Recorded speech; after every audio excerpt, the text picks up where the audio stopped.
కరుణానిధి తమిళనాడు రాష్ట్రానికి ముఖ్యమంత్రి.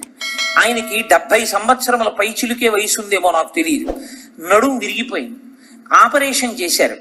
వీల్ చైర్లో వెళ్తున్నారు ఆయన ఇప్పుడు ఎక్కడికైనా వెడితే. కానీ ఆయన నమ్మినటువంటి సంస్కృతి మీద ఆయనకున్న నమ్మకం అటువంటిది.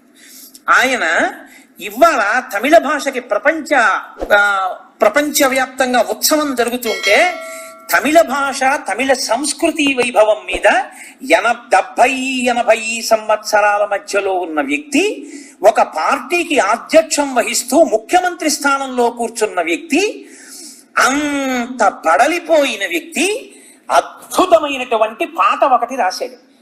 అది కూడా ఎప్పుడు 4 చరణాలు రాసి ఒక గొప్ప సంగీత విద్వాంసుడికి ప్రపంచ ప్రఖ్యాతి వహించి ప్రపంచవ్యాప్తంగా సంగీతంలో గొప్ప అవార్డు పొందినటువంటి ఒక సంగీత దర్శకుడికి ఇచ్చి దానికి బాణీ కట్టమని పంపి తృప్తి తీరక మళ్ళీ 2 చరణాలు రాసి పంపిస్తే భారతదేశంలో ఉన్నటువంటి ప్రఖ్యాత సంగీత విద్వాంసులందరూ కలిసి ఆ పాట పాడితే తమిళ దేశంతో పాటు ఇవాళ దేశంలో ఉన్న విద్వాంసులందరూ అన్నారు, కరుణానిధి గారి కళానికి వన్నె తగ్గలేదు, వాడి తగ్గలేదు అన్నారు.